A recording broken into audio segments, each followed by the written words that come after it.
আসসালামু আলাইকুম এভরিওয়ান। কেমন আছেন সবাই? এইটা আমার লাইফের ফার্স্ট ব্লগ হবে। অনেক বছর যাবৎ ভাবতেছিলাম যে একটা ব্লগ বানাবো।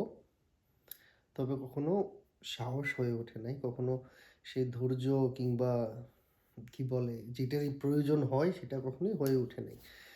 তো আ ব্লগ করার জন্য টুলস যেরকম যা লাগে এগুলা অনেক আগেই আমি কিনে রাখছি। কিন্তু কখনো সাহস হয় নাই যে একটা বইসা একটা ভিডিও বানাই বা কিছু কথা বলি যেগুলো কোথাও আপলোড করব। গত কয়েক সপ্তাহ যাবৎ আমি কিছু টিকটকে কথা বলা শুরু করছি। ফেসবুকেও ওই ভিডিওগুলো ছাড়ছি এবং ইউটিউবেও দিচ্ছি। তো মোটামুটি আমার টিকটকে ভালো একটা রেসপন্স আসছে। সো সেই জন্যই ভেতরে একটা অন্যরকম সাহস কাজ করতেছে। মনে হচ্ছে যে না, আমিও কিছু একটা করতে পারবো। আমি সোশ্যাল মিডিয়া লাইফে যদিও কোনো বড় পর্যায়ে যাইতে না পারি, কিছু ভিডিও বানাইয়া আপলোড করি, দেখি কি হয়। তবে ভিতরে সেই সাহসটা আসছে যাতে করে আমি একটা ভিডিও তৈরি করতে পারি। ঠিক আছে? তো এটা আমার ১ম ভিডিও। এখানে হয়তো অনেক কাটতে হবে, বুঝতে হবে কোনটা রাখবো, কোনটা রাখবো না। সো এতটুকুই বলতে আসছি ১ম ভিডিওতে যে এখন থেকে আমি ভাবছি যে প্রতিদিন বাসায় আসবো। যদি আপনারাও করতে চান বা অনেকে আমার মতো অনেক বছর যাবৎ চিন্তা করতেছেন একটা ভিডিও বানাবেন, আপলোড করবেন, চলুন একসাথে শুরু করি। যদি আপনার ইচ্ছা হয় আপনিও চাইলে আমার সাথে একসাথে শুরু করতে পারেন। তো আমি কি করব, আমার যেটা প্ল্যান, আমি জানি না আপনার কি প্ল্যান হবে। আমার যেটা প্ল্যান হচ্ছে আমি প্রতিদিন সকালে উঠবো, ভিডিও যদি কিছুটা সেভ করতে পারি তো করলাম, না হয় অন্ততপক্ষে বাসায় এসে ঘুমানোর আগে একটু সময় আমি ভিডিওটা বানাতে দেব। যেখানে আমি আমার দৈনন্দিন লাইফের যা ঘটে যাচ্ছে একটা ছোট্ট একটা রিক্যাপ দেওয়ার চেষ্টা করব। যেখানে যদি কারো ভালো লাগে দেখবে, যদি কারো ভালো না লাগে দেখবে না। তবে আমার মনের শান্তির জন্য আমি সেই ভিডিওগুলো অনলাইনে দেব। তবে এতটুকু বুঝতে পেরেছি যে এই জিনিসটা করতে অনেকটা সাহসের প্রয়োজন হয়, অনেকটা ধৈর্যের প্রয়োজন হয়। আর কি বলবো? আমি অনেকদিন যাবৎ আমি এটা ভাবছি যে আমি এগুলো করব। আমি একটা ভিডিও শুরু করব অন্ততপক্ষে। কিন্তু কখনোই করতে পারিনি। আজকে সাহস হচ্ছে যে TikTok এ গিয়ে দেখছি ২ একটা ভিউ পাচ্ছি। মানে আমার TikTok এ কিছু ভিডিও আ প্রায় ৫০,০০০, কয়েকটা ভিডিও, ২ টা ভিডিও সম্ভবত ৫০,০০০ ভিউ আসছে। আর কিছু ভিডিওতে আ এরকম ২০,০০০, ২৫,০০০ করে ভিউ আসছে। তো ওইগুলাতে আমি আমার দৈনন্দিন কাজের কথা বলি, যেগুলা ইংলিশে বলি। ওই চ্যানেলগুলোতে আমি আবার ইংলিশে আপলোড দিচ্ছি কেন? যে আমি এখানে কাজ করি হচ্ছে উবারে। এখানে আমি উবার চালাই। সো সেই দিকে খেয়াল করলে আমার বেশি কথা বলতে হয় আমার উবার নিয়া। সো আমি যখন উবার নিয়ে কথা বলি, এখানকার আমেরিকান মানুষজন যারা আমেরিকাতে উবার চালাচ্ছেন, ওনারা আমাকে ভালো একটা রেসপন্স দিচ্ছেন। তো এই কারণে আমি উবার নিয়েই কথা বলি ওইখানে। তো এইখানে ভাবছি যে আমি ইউটিউবে আসবো। প্রতিদিন একটা করে কয়েক মিনিটের জন্য হলেও একটা ব্লগ বানাবো। যেটা আমি কখনোই করিনি। কিভাবে করে এখনও আমি শিখতে পারিনি। আমি অনেক জায়গা থেকে অনেক ভিডিও দেখছি। অনেকে বলে অনেক ইজি, অনেক এই, কিন্তু আমি এগুলো আসলে বুঝতে পারতেছি না। তো যাই হোক, এখন চিন্তা করতেছি কি যদি আমি সবকিছু বুঝে তারপরে যাই, জিনিসটা আমার কখনোই হবে না। অনেক অলরেডি এই জিনিসটা আমার মাথায় ছিল যে আমি সবকিছু বুঝবো, শিখবো, তারপর আমি গিয়ে কিছু একটা বানাবো। সো এই জন্যই হয়তো আমার কোনো কিছুই করা হইতেছিল না। তো আজকে সারাদিন ভাবছি যে আজকে বাসায় যাব, বাসায় গিয়ে সুন্দর করে একটা ব্লগ তৈরি করব।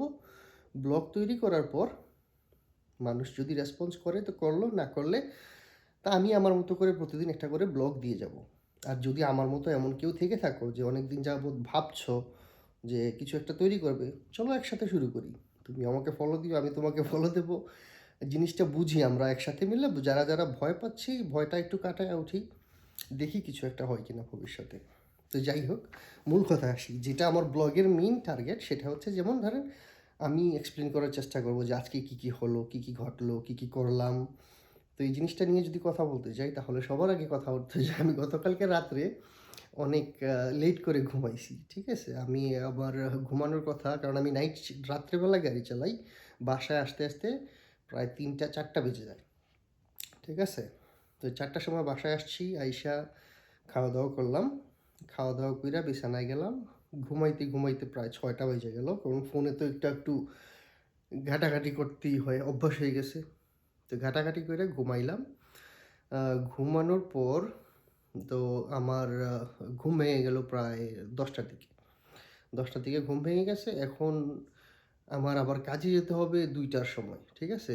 তো আমি আবার ভয় পাই। আমার ঘুম খুবই গভীর, খুবই গভীর। মানে আমি যতই চেষ্টা করি না কেন, আমি একটা স্পেসিফিক টাইমে ঘুমানোর পরে যে একটা স্পেসিফিক টাইমে আমি ঘুম থেকে উঠবো, এটা আমি কখনোই করতে পারি না। ঠিক আছে? অ্যালার্ম দিলেও অ্যালার্মেও আমার কাজ হয় না। আমি একদম অজ্ঞানের মতো ঘুমাই যাই। সো সেক্ষেত্রে আমি ভয় পাইতেছিলাম যে আমি যদি ১০টার সময় ঘুমাই, আমি আর উঠতে পারবো না ২টার সময়। তো এক কাজ করি, আমি ঘুমাবো না। তা আমি আসলাম, আইসা আমার PS4 আছে, আমার টিভি আছে, টিভিতে আমি PS4 খেললাম। খেলতে ২টা বেজে গেল। এখন মনে হচ্ছে যে আমার দেরি হয়ে গেল কাজে যাইতে, কারণ এখন আমি খাই নাই। তো গেলাম, গিয়ে ফ্রেশ হইলাম, ফ্রেশ হয়ে খাওয়া-দাওয়া করলাম, করার পর ব্যাস বেরিয়ে গেলাম। তারপরে একটা দোকান থেকে বাসার জন্য কিছু আনতে হতো। আ আপনাদেরকে বলা হয় নাই। আমার এখানে বউ আছে, ঠিক আছে? তো বউর জন্য কিছু একটা আনা লাগে। তো আইনা বাসায় রাইখা তারপর আমি কাজে বের হয়ে গেলাম। কাজে বের হইয়া মোটামুটি অনেকক্ষণ যাবৎ কাজ করতেছি। পরে মনে হলো, আমি কিছুদিন আগে ট্রাক একটা কিনছি। তো ট্রাকের আবার উইন্ডশিল্ড যেটা সামনের যে গ্লাসটা থাকে, ওই গ্লাসটা আবার ভাঙা। তো এইখানে আবার একটু গেম খেলতে হয়, বাঙালির বুদ্ধি খাটাইতে হয়। তো সেই ক্ষেত্রে আমার যে ইন্স্যুরেন্স করছি ট্রাকের, যে ইন্স্যুরেন্স কোম্পানিকে ফোন দিয়ে বললে ওরা ঠিক করে দেবে। ঠিক আছে? কিন্তু এইজন্য আমার ফুল কাভারেজ থাকতে হবে ইন্স্যুরেন্সের। সেইজন্য আমি ইন্স্যুরেন্সে কল দেওয়ার আগে দেখতে গেলাম ফুল কাভারেজ আছে কি নাই। পরে দেখলাম যে না, আমার বাকি ২ টা গাড়িতে ফুল কাভারেজ আছে, কিন্তু এই 3rd গাড়ি যেটা নিছি সেইটাতে আমার ফুল কাভারেজ নাই। এইখানে আমি ফাইসা গেলাম। কি করব? তো আমি করলাম কি, ইন্স্যুরেন্সে কল দিলাম। কল দেওয়ার পর বললাম, এরকম অবস্থা, আমার তো ফুল কাভারেজ নাই, এটাতে কি করা যায়? তো ওরা বলল যে তোমার দেখো, আমি ৬ মাস পর পে করি। তো ৬ মাস পর এরকম একটা পেমেন্ট আসবে। আর এখন যে ৬ মাসের জন্য যে কটা মাস বাকি আছে, এজন্য তোমার আলাদা একটা পেমেন্ট এখন দিতে হবে। আমি বললাম যে আচ্ছা ঠিক আছে, ওইটাই করো। আর ওরা বলল কি, আচ্ছা ঠিক আছে, সব কিছু হওয়ার পর আমার কাছে যখন মেইল করে ওরা পাঠাবে, এগুলোর পর ১ সপ্তাহ পর গিয়ে আমার ফুল কাভারেজ অ্যাক্টিভ হবে, এর আগে হবে না। এর মানে হচ্ছে এইখানেও ডিসঅ্যাপয়েন্টেড হইতে হইলো। ভাবছিলাম আমি কালকেই গ্লাসটা ঠিক করব, সেটা আর হচ্ছে না। সো কাগজ আসার পরে আমার ১ সপ্তাহ ওয়েট করতে হবে। তারপরে আমি তাদেরকে কল দিয়ে বলতে পারবো যে আমার গ্লাসটা ঠিক করে দাও। এই হলো একটা কাহিনী। তার উপর কী করলাম, হ্যাঁ, একটা ফ্রেন্ড আমার সাথে কাজে যায় একসাথে। তো ও উবার চালায়। তো ও ফোন দিল, বেরিয়ে আসলো। আচ্ছা ঠিক আছে, একটু আড্ডা দিলাম। আড্ডা দেওয়ার পর আবার কাজে লেগে গেলাম। কাজে লাগার পর এখন কটা বাজে? একটা সেকেন্ড দেখিনি। ১টা ২২ বাজে। তো প্রায় ১টার দিকে আমার কাজ শেষ হয়ে গেছে। কাজ শেষ করে পরে বাসায় চলে আসলাম।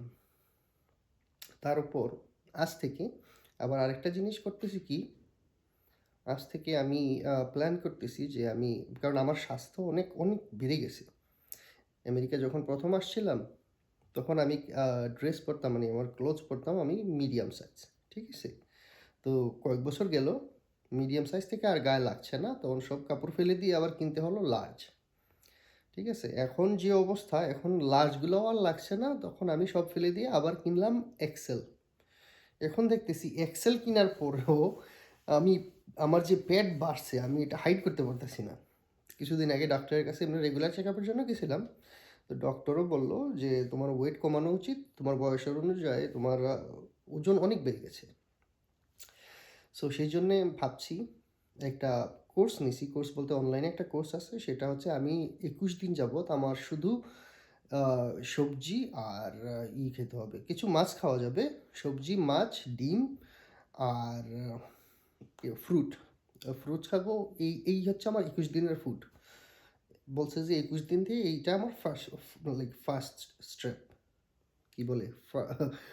এই যে ইংলিশ বাংলা ২ টা একসাথে বলতে গেলে না এরকমটাই হয়। অনেক বছর যাবৎ দেশে নাই তো বাংলাটা বলতে গেলে আটকে যাই, ইংলিশটা বলতে গেলেও আটকে যায় একসাথে, ঠিক আছে? তো ১ম স্টেপ হচ্ছে আমার ওইটা। যে আমি কি বলে যে ফ্রুট খাবো আর ভেজিটেবল খাবো। এইগুলাই হচ্ছে আমার ২১ দিনের জন্য কোর্স। এটা আমার করতেই হবে বাধ্যতামূলক। তো আজকে এই যে আমার পেট কিন্তু ডাকছে। তো আপনারা শুনতে পান নাই? আমার পেট কিন্তু সুন্দরভাবে মোটামুটি একটা ডাক দিছে। যে যাই হোক। তো যাই হোক এটাই হচ্ছে আমার আজকের ১ম দিনের ব্লগ বা ভিডিও যেটাই বলি এটাকে তো ব্লগ বলা যাবে কিনা জানি না। কারণ আমি তো এরকম কিছু দেখাচ্ছি না যে কি ঘটছে। আমি আশা করি আস্তে, আস্তে এগুলো শিখে যাব। কিভাবে ভিডিও ক্যাপচার করে রাখতে হয় দিনের বেলা। তারপর আমার গাড়িতে যে ক্যামেরাগুলো আছে সেখান থেকে ভিডিও কিভাবে কালেক্ট করে এনে আমি এই ভিডিওতে এড করে, করে কথায়, কথার সাথে মিক্স করতে পারবো। আর যখন যা শিখবো আমি চেষ্টা করব আমি যারা নতুন চেষ্টা করবেন আমার সাথে আমি তাদেরকে দেখানোর চেষ্টা করব। আশা করি আমার সাথে থাকবেন, ভালো থাকবেন।